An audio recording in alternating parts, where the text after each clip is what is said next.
Programme के इस हिस्से दे विच एक गठजोड़ की गल करनी है। भारतीय वज़ीर आज़म नरेंद्र मोदी जिहड़े हैगे ने वो अज इजराइल के 2 रोज़ा जिहड़ा सरकारी दौरा है उहदे वास्ते रवाना हो गया।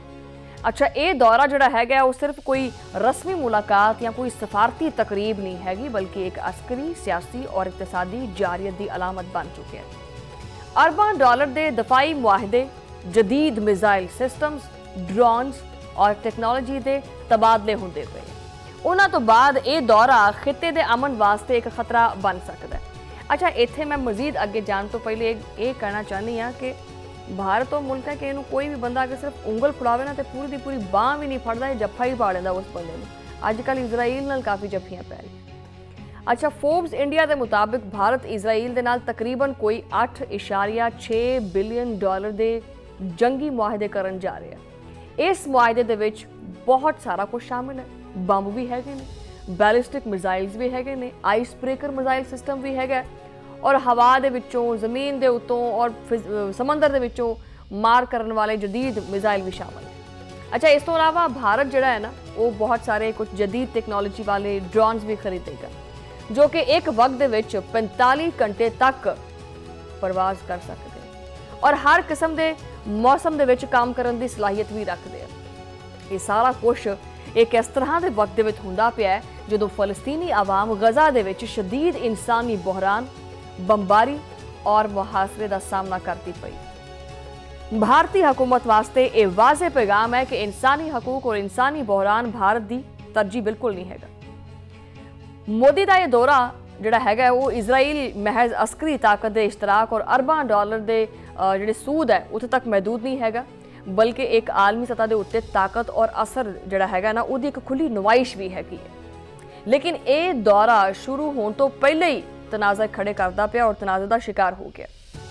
इजराइली ऑपोजिशन ने मोदी के पार्लीमेंट के खिताब का बायकॉट करने का ऐलान कर दिता है और ये बायकॉट जिहड़ा हैगा वो इजराइली अदलिया के सरबराह जस्टिस आइजैक ओमेद मदू ना करने के फैसले के खिलाफ होया। इजराइली पार्लीमेंट की रवायत रही है कि खसूसी इजलास के विच अदलिया के सरबराह नूं मदू किया जाता है, लेकिन इस बारी इजराइली स्पीकर जिहड़े हैगे उन्होंने दावतनामा ही नहीं भेजिया।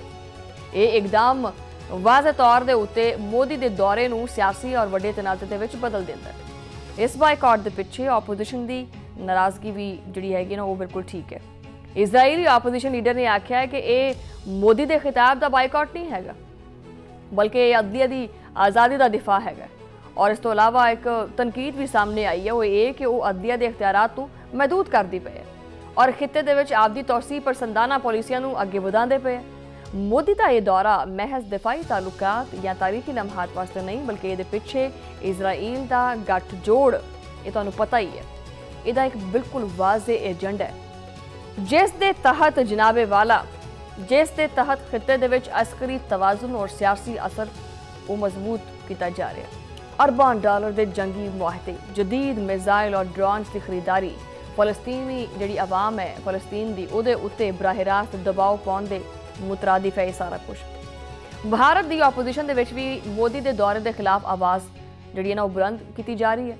कांग्रेस ने आख्या कि मोदी ने फलस्तीनी आवाम नूं बिल्कुल ही कला छड़ दिता है। वैसे मोदी पहले किहड़ा सक्का हैगा उन्हां दा गजा दे विच जारी मुजालिम नूं नज़रअंदाज किया और भारत इंसानी इकदार दी जिहड़ियां धज्जियां ने वो भी उड़ाईयां गईयां ने।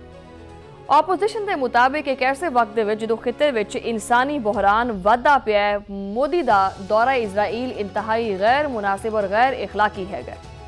इजराइल दे विच भी ये दौरा बहुत सारे तनाज़ात नूं खड़ा करता पिया। सुप्रीम कोर्ट के जिहड़े सदर है उन्होंने मदू ना करना, अदलिया के इख्तियारात दे विच मुदाखलत करना और होर भी जिहड़ियां चीज़ां ने, यानी एक फैसला को नेतन्याहू हुकूमत जिहड़ी अदलिया हैगी उहदे विच जिहड़ियां तरमीयात ने उन्होंने कोशिशों का एक हिस्सा है वो भी शामिल है और ऑपोजिशन इस सारे एहतजाज जिहड़ी वो करती पई है और ऑपोजिशन मोदी के बायकॉट के जरिए इजराइल की अदलिया और जमहूरियत की हिफाजत करती पई है। मोदी के दौरे की टाइमिंग भी बड़ी मशकूक है। गजा दे विच फलस्तीनी आवाम मुसलसल बमबारी, मुहासरा और इंसानी बहरान का सामना करती पई है।